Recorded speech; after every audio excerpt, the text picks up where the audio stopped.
पंजोता साहब, over to you. अब क्या किस तरह से काउंटर करना चाहेंगे, क्या जवाब देना चाहेंगे? वो तो अब सामने बैठ के इस तरह की बात कर रहे हैं, जाहिर है सब कुछ सामने। और दूसरा एक बड़ा इंपॉर्टेंट सवाल ये कि जो स्ट्रीट मूवमेंट का दूसरा जो एक फैक्टर है उसका ऐलान किया गया है, एक अगले उसमें दाखिल हो रही है लेवल पर, ये इस हवाले से भी जरा बताएगा। जो बैरिस्टर गौहर हैं वो तो ये बात करते हैं कि मैं तो इससे बिल्कुल लाइल हूँ, तो आप अंदाजा करें कि जो चेयरमैन है पार्टी के, उनको ही इस बात का इल्म नहीं है। फिर दूसरा जो उनका इससे पहले वाला बयान था जिसमें वो माजरत और माफ़ी तलाफियों से लेकर भीख मांगने तक आ गए कि भाई मुलाकात करा दो, दूसरा साल शुरू हो चुका है। सो आपको नहीं लगता कि बड़ा गेन करेगी इसको गवर्नमेंट? इसको तो बड़ा टूल के तौर पे इस्तेमाल किया जाएगा गवर्नमेंट की जानिब से। नहीं, देखिए बात यह है कि इमरान खान साहब इस वक्त मुकम्मल आइसोलेशन के अंदर हैं। उनसे ना उनकी फैमिली, ना उनके वकला, ना उनके रफ़्का की मुलाकात करवाई जा रही है। कल भी जुमरात को रफ़्का की मुलाकात का दिन था और 1 साल हो गया उनके किसी रफ़ीक की मुलाकात नहीं। हालांकि नवाज़ शरीफ जेल के अंदर थे तो उनसे 100, 150, 250 अपनी मर्ज़ी के जाकर लोग मिलते थे, साफ़ी मिलते थे, इंटरव्यूज़ करते थे, सारा कुछ होता था। लंदन बैठ के उन्होंने सियासी गुफ्तगू भी की। हालांकि वो इश्तिहारी थे, उस वक्त सज़ा याफ्ता थे, लेकिन उन्हें तमाम तर राइट्स जो हैं वो उन्होंने एक हासिल किए हुए थे। लेकिन इमरान खान साहब तक जो है रसाई वो पाबंदी है। वो बाजवा के हवाले से बात करें कि मरीम नवाज़ को और नवाज़ शरीफ को जेल में क्यों डाला, जो उस वक्त के आर्मी चीफ थे, वो ठीक था। लेकिन अगर आज पॉलिसी की बात की जाए कि ये पॉलिसी गलत है, आपने क्यों जेल में डाला है, तो कहा जाता है ये फ़ौज मुखालफ आ गए। अब आगे बढ़ते हुए इमरान खान की एहलिया बुशरा बीबी साहबा, वो तो सियासी गुफ्तगू भी नहीं करती। हालांकि खान साहब भी कर सकते हैं, सियासी गुफ्तगू करना कोई गुनाह नहीं है। और पाकिस्तान का आईन आपको हक देता है, आप सियासत कर सकते हैं, सियासी गुफ्तगू कर सकते हैं। आपको एतराज़ होगा, आपके खिलाफ बात होती है, आपको नहीं सूट करती होगी, वो एक अलग मामला है। लेकिन अगला बंदा राय रख सकता है। ये PMLN के रहनुमा यहाँ पर बात करें तो मैं यहाँ से उठा के बंदूक या इनके ऊपर पर्चा दर्ज कर दूँ कि आप क्यों बात कर रहे हैं। खैबर पख्तूनख्वा में हमारी हुकूमत है, आपने कहीं देखा है कि इनके ऊपर कोई मुकदमा दर्ज हुआ, कोई जलसे के अंदर पाबंदी हो, कोई रैली के अंदर पाबंदी, कोई एहतजाज के अंदर? वो खौफ उसी को होता है जिसकी ताकत नहीं होती, जिसके पास जो है वो लॉजिक नहीं होती, और वो ही फिर हमला भी करता है, ज़ुबानी भी सारी चीज़ें करता है, या फिर इस तरीके से सारा मामला करता है। क्योंकि इनके पास जो है वो अवामी मैंडेट नहीं है, ताकत नहीं है, ना ये जलसे के काबिल है, ना ये रैली के काबिल, ना ये गुफ्तगू के काबिल है। हाँ, जो सबसे बड़ी जमात हैं जिसके लीडर इमरान खान है, उसके ऊपर पाबंदियाँ आप देख लें कि कहीं पर एहतजाज की कॉल हो तो पहले दफ़े 144 लगा दी जाती है। 2.5 माह से बुशरा बीबी साहबा, उनकी फैमिली नहीं मिल सकी। वो हर हफ्ते आते हैं, मंगल को आते हैं, वापस चले जाते हैं, उनका सामान जो है वो भी नहीं जाने दिया जा रहा। तो ये कौन सा कानून है, ये कौन सा? 8 फरवरी की कॉल वापस ले लें तो मुलाकात भी हो जाएगी और मुज़ाकरात भी हो जाएंगे। देखिए 8 फरवरी की कॉल तो पिछले दिन आई ना, उससे पहले कौन सी 8 फरवरी की कॉल थी? ठीक है, ये सारी बातें हैं, ये सारे बतंगड़ हैं। बात ये है कि ये चाहते हैं कि कोई पाकिस्तान के अंदर एहतजाज ना करे, कोई इनके खिलाफ बात ना करे, कोई आइन कानून जमहूरियत की बात ना करें, ये झूठ का निज़ाम जो है वो कायम रहे और इनकी तारीफ़ें करती रहें। नासिर भट्ट साहब ओवरऑल जो हैं बड़े अच्छे कारकुन हैं PMLN के और हर तरह से दिफा करते हैं।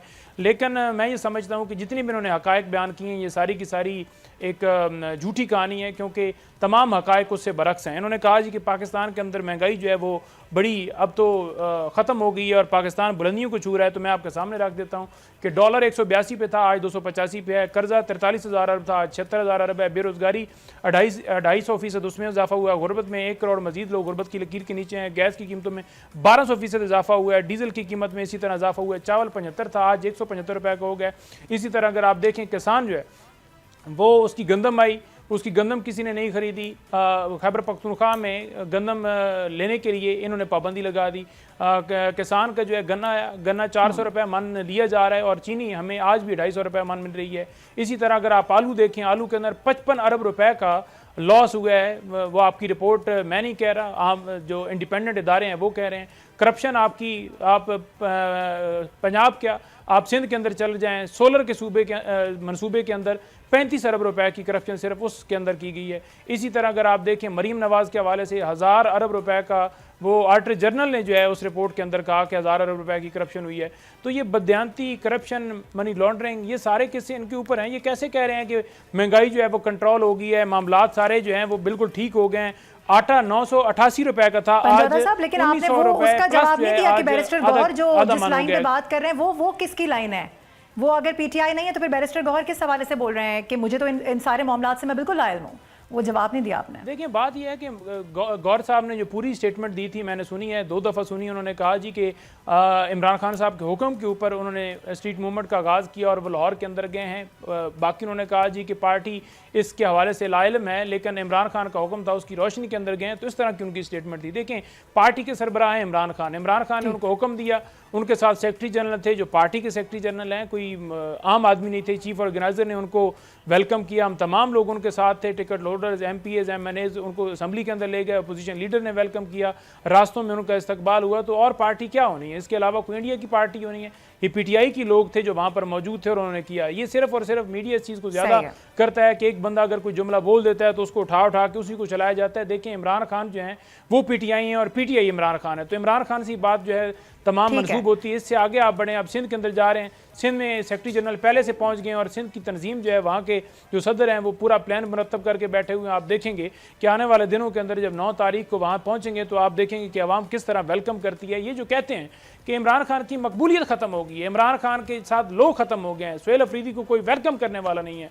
तो मैं चैलेंज करता हूँ कि आप ज़रा दरवाजे खोलें, आप ज़रा रास्तों के अंदर रुकावट ना लेकर आएँ, आप पर्चे दर्ज ना करें, आप जाने दें काफिले को, तो आप पता चल जाएगा कि कौन मकबूल है कौन नहीं मकबूल है। और अगर इस बात के ऊपर भी आपको है कि इनको रैली की या जलसे जुलूस की या स्ट्रीट के अंदर जाने की इजाज़त नहीं है, जहां पर आप मार्केटें बंद कर देते हैं, तो एक NOC हमें दे दें, जलसा मज़ार कायद के साथ जो है किसी जगह के ऊपर, किसी ग्राउंड के ऊपर हम आपको करके दिखा देंगे, आपको पता चल जाएगा। और साथ हम आपको NOC देते हैं, आप खैबर पख्तूनख्वा के अंदर हैं, एक दिन के ऊपर दोनों जगहों पर जलसे रख लें और फिर पता चल जाएगा, दूध का दूध पानी का पानी हो जाएगा कि कौन पाकिस्तान की आवाम किसके साथ खड़ी है, कहाँ आवाम का जोश है, कहाँ आवाम की मकबूलियत है, कौन जो है वो इमरान खान को सपोर्ट कर रहा है और कौन नवाज शरीफ को सपोर्ट कर रहा है। ये सारा दिन इन तमाम के इन नून लीग के तमाम लीडरों की गुफ्तगू सुन लें, ये नवाज शरीफ को, ये शहबाज शरीफ को भूल गए हैं, ये फील्ड मार्शल की सारा दिन बातें करते हैं। इनको चाहिए था कि पहले अपने लीडर की बात करें फिर फील्ड मार्शल की बात करें, तो समझ भी आती है। इनकी सिर्फ क्रेडिबिलिटी ये है कि सारा दिन बैठ के पॉलिश करना, उसके अलावा कोई इनकी क्रेडिबिलिटी नहीं है।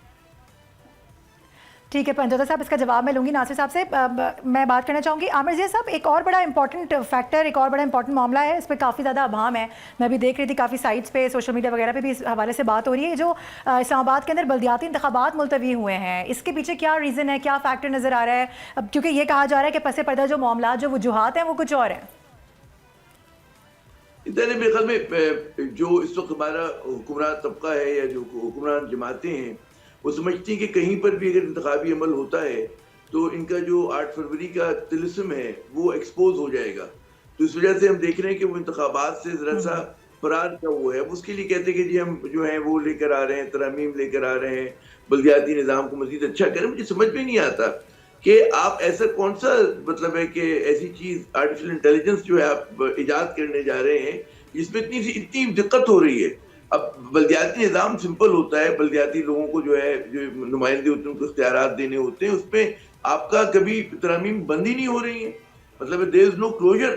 और वो आप देखें कि हर जगह पे, अब सिंध में इंतखाबात हुए थे, वो नाजा थे बल्दियाती इंतखाबात, जो पार्टी जीती थी जिसको मेयर बनना था वो बेचारा मेयर नहीं बना, सीटें जिसकी ज्यादा थी वो जो है अपना मेयर नहीं ला सके, लेकिन जो है नताइज जो है वो किसी और के हक में आ गए।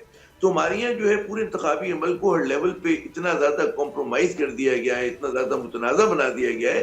हालांकि बल्दियाती इंतखाबात में तो कोई मसला नहीं होना चाहिए। अब आप देखें कि जितनी बड़ी पार्टियां वो बल्दियाती इंतखाबात से भागती हैं। सिंध में इंतखाबात हुए तो कोर्ट के ऑर्डर पे हुए, वहाँ पे पंजाब में सूरत हाल देख लें, बलूचिस्तान में वहाँ पर भी जो है इंतखाबात जो है उन्होंने यही प्ली ली है कि जी उसमें दरमियान में इंतखाबात नहीं होंगे टर्म के।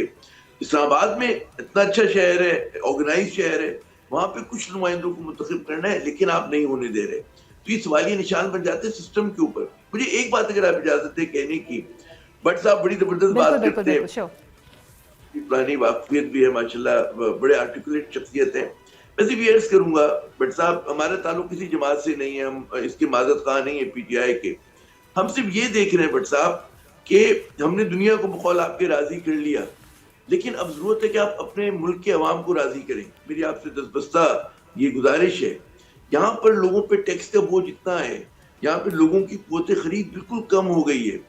आप देखें कि जो चीज़ 3000 की मिलती थी वो 6000 की हो रही है, जो मतलब है गंदम एक उसकी रकम होती थी, जैसे भी पंचोता साहब फैक्शन फिगर्स दे रहे थे, लोगों की तनख्वाहें उस तनासुब से नहीं बढ़ी, आमदनी नहीं बढ़ी है, और ये हर पाकिस्तानी के बेचारे का मसला है। लेकिन हम देखते हैं कि हुकूमत के एजेंडे पे किफायत शारी नहीं है।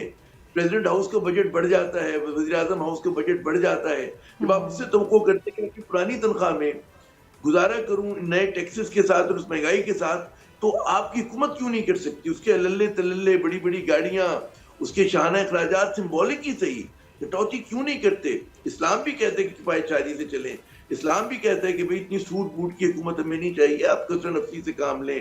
जैसे आप कहते हैं उसकी तरह चले, लेकिन नहीं हो रहा। तो गुजारिश ये बड़ा अच्छा किया कि आपने अमेरिका को राजी कर लिया, बिल्कुल अच्छी बात है, लेकिन खुदा के लिए अवाम को राजी करें। आपके अवाम जो है बहुत दुखी है। आज मैं यहाँ कॉन्सुलेट के सामने से गुजरा था कराची में, वहां सड़क पे दर्जनों नहीं सैकड़ों जो लोग थे वीजे के लिए धूप में खड़े हुए थे। ज्यादातर वो बेचारे मेहनत कश थे, ठीक है ना। वहां मुझे पता चला रोज इसी तरह के जम्बे गफीर जमा होता है। मैं उस मुल्क का नाम नहीं ले रहा कि वहां पे क्या होता है। तो लोग बेचारे भागना चाह रहे हैं इस मुल्क से। तो जरा सा इन चीजों को हमें देखना चाहिए। पार्टी मफादात से बुलंद होगी और हम उस वक्त ठीक करेंगे बिल्कुल सही। जब हम इतराफ करने के मसला है। आप इतराफ तो करें कि इस मुल्क में गुर्बत बढ़ गई है, इतराफ तो करें कि महंगाई हो गई है, इतराफ तो करें कि जनाब हमारे यहाँ बेरोजगारी की शरह बढ़ गई है। तो ये सब चीजें हकीकतें हैं, ये हम डेटा हम नहीं दे रहे, गवर्नमेंट का डेटा है ये कोई मैं घड़ के नहीं लेकर आ रहा हूँ। नासिर भट्ट साहब शो में कर लें एतराफ़ फिर, क्योंकि ज़मीनी जो हकाइक है वो तो ज़ाहिर है सामने है और वो कुछ और कह रहे होते हैं, और गवर्नमेंट का जो नैरेटिव है, जो गवर्नमेंट कह रही होती है वो कुछ और है। लेकिन मैं आमिर भाई को ज़मीनी हकाइक बताता हूँ। सबसे पहले अवाम को आपने कहा राजी कर ले। आमिर भाई अभी ज़मीनी इलेक्शन हुए हैं, पीटीआई ने कौन सी सीट जीते हैं बताएं? इनके घर में इलेक्शन हुआ है, इनकी हुकूमत थी पीटीआई में, और जो उमर अयूब है वो 43,000 वोट से आ रहा है। आम आदमी है, इंतजामिया किसकी थी? बांध के डाला उसको, कह दिया इलेक्शन में चले जाओ। मैं ये कह रहा हूँ ये जेन्युइन मसला है। आप पीटीआई को छोड़ें, हमें मसला पीटीआई का नहीं, मसला पाकिस्तान का और पाकिस्तानी अवाम का है, जिसके लिए सियासी जमात मैंने क्या है आपने मसले हल आपको करने। मैंने इसलिए मैंने कहा कि आपने कहा ना वहाँ, मैंने कहा ये जिसमें इनकी हुकूमत है, जिसमें ये खुद मुसल्लत है 15-12 साल से, उन लोगों ने इनके खिलाफ रेफरेंडम दिया कि हमें आप पसंद नहीं है। इतने वोटों से हारना ये कोई छोटी बात नहीं थी। फिर ये भी नहीं कह सकते कि वहाँ हमारी इंतजामिया थी, हमारा कमिश्नर था, हमारा आईजी था, हमारी पुलिस थी, वो सब केपीके के बंदे थे। और उस वज़ीर आला ने वहाँ आके बड़ा ऐलान किया था, अब सुन लो जितने ऑफिसर, अगर किसी ने कोई गलती की, बेईमानी की, मुझे पता चला तो मैं तुम्हें नौकरी से निकाल दूंगा। अब बात यह है कि जिस तरह का ये पाकिस्तान छोड़ के गए हैं, अभी हम मेरे भाई पंजोता साहब ने बात की जी महंगाई। आप मुझे बताएं, जब नवाज शरीफ को आपने हटाया बेटे से तनख्वाह लेने पर, मुझे बताएं उस वक्त क्या पेट्रोल की कीमत थी? उस वक्त गरीब आदमी कितनी अच्छी जिंदगी गुजार रहा था। नासिर भट्ट साहब आप बिल्कुल सही कह रहे हैं। उस वक्त जो पेट्रोल की कीमत थी वो इमरान खान के दौर में बढ़ गई, लेकिन इमरान खान के दौर में जो पेट्रोल की कीमत थी अब वो शहबाज शरीफ साहब के दौर में कहाँ पहुंची हुई है, ये भी तो देखिए। तो हाल तो दोनों का ही बराबर है ना। फिर आप ये तो नहीं, सबको आपने मेरी एक बात सुनिए। देखिए मैं आपको बताऊं, IMF के जंगल में कौन फंसा के गया है? जब नवाज शरीफ वज़ीर-ए-आज़म था, जब इन्होंने उसके खिलाफ ये सारा कुछ साजिशें की अपने चीफ जस्टिस हाकिम निसार को मिला के, उस वक्त मुझे आप बताएं ना, IMF से तो हम जान छुड़ा चुके थे। ये क्या आए थे, इन्होंने IMF से मुआहदे किए, इन्होंने 90 दिन इन्होंने लेट करके जब IMF से मुआहदा किया, उन्होंने इनको फंसाया। और जब ये जाने लगा तो ये तो वो शख्स है कि जब IMF से मुआहदे करके कोई अच्छे हालात पैदा कर रहे थे, उनको खत लिख रहा था कि अगर IMF ने पाकिस्तान से मुआहदा किया तो हम आके वो सारे तोड़ देंगे। ये शख्स है जो मुल्क में बेहतरी आती है। नासिर भट्ट साहब टाइम बहुत शॉर्ट है, आपने आमिर जिया साहब के सवाल का जवाब अभी भी नहीं दिया है, लेकिन कम से कम ये बता दीजिएगा कि फिर अगला स्टांस अब गवर्नमेंट का क्या है? 5 बड़े मिलकर बैठ रहे हैं, कब बैठ रहे हैं, खुशखबरी कब देख रही है कौन? क्योंकि हम भी इंतजार में हैं कि ये सारे मामलात अब खत्म हो, ये सब हल हो, तो फिर मुल्क तो चलाना है ना, मुल्क तो आगे बढ़े कम से कम। नहीं, मुल्क माशाल्लाह चल रहा है, मुल्क चल रहा है, दुनिया से हमारे तल्लुकात अच्छे हैं। एक जमात है जो जिसका शख्स 190 मिलियन चोरी में बांधा है, वो शख्स जो घड़ियां जाके दुबई में बेचता है, अमानत में खयानत करता है, जाके अपनी फोर्सेस पे हमले करता है, उसको हम क्या छोड़ दे जाए? जहाँ आज भी मैं बात करता हूँ कि इसको चाहिए कि ये ऐलान करे कि मैंने अपनी फोर्सेस पे हमले कराए अपने लोगों से, मैं कौम से माफी मांगता हूँ। आज तक इसने ये माना है? वो बताए वो कौन थी यास्मीन राशिद, वो कौन था इसका भांजा जो पैंट उठा के कह रहा था? ये चीजें आप जब तक नहीं कौम से माफी मांगेंगे, कौम इसको माफ नहीं करेगी। और जो जिस चक्कर में वो बंद है उसमें हुकूमत ने कुछ नहीं किया। मुझे एक सियासी कैदी बताएं जो पाकिस्तान में बंद है इस वक्त, सब वही हैं जो 9 मई वाले हैं, जो 26 नवंबर वाले हैं, जो पुलिस वालों को शहीद करते हैं। ये कहते हैं हमें वक्त नहीं, हमें टाइम नहीं देते, स्पेस नहीं देते। स्पेस इनको दी जाती है, करते क्या है? इनको कहा कि आपने नहीं जाना उधर अपना इस्लामाबाद में रेड जोन में, संगजानी को जगह दी, ये नहीं गए। वो बुशरा बीबी ये कहते हैं सियासी नहीं है, वो साथ थी, वो लेके चली गई और फिर नेते कारकुनों को छोड़ के भाग गए। ये बात है, अपने बात है कि अगर ये रवैया ऐसा ही रखेंगे जो 2 साल से रखा है, तो इनकी ना मुलाकात होगी ना इस तरह का कुछ होगा, वरना इस कैदी को कहीं और भेज देंगे। आमिर साहब शॉर्टली कमेंट कर दीजिएगा कि आगे आने वाले दिनों में होने क्या जा रहा है, ये सियासत क्या रुख इख्तियार कर सकती है, कोई हल निकलता हुआ आपको नजर आ रहा है सारे मामले का? खतरा इस बात के किसी तरह से हम लोग जो है उलझते रहेंगे, लेकिन पाकिस्तानी सियासत को जरूरत एतदाल और तवाजुन की है।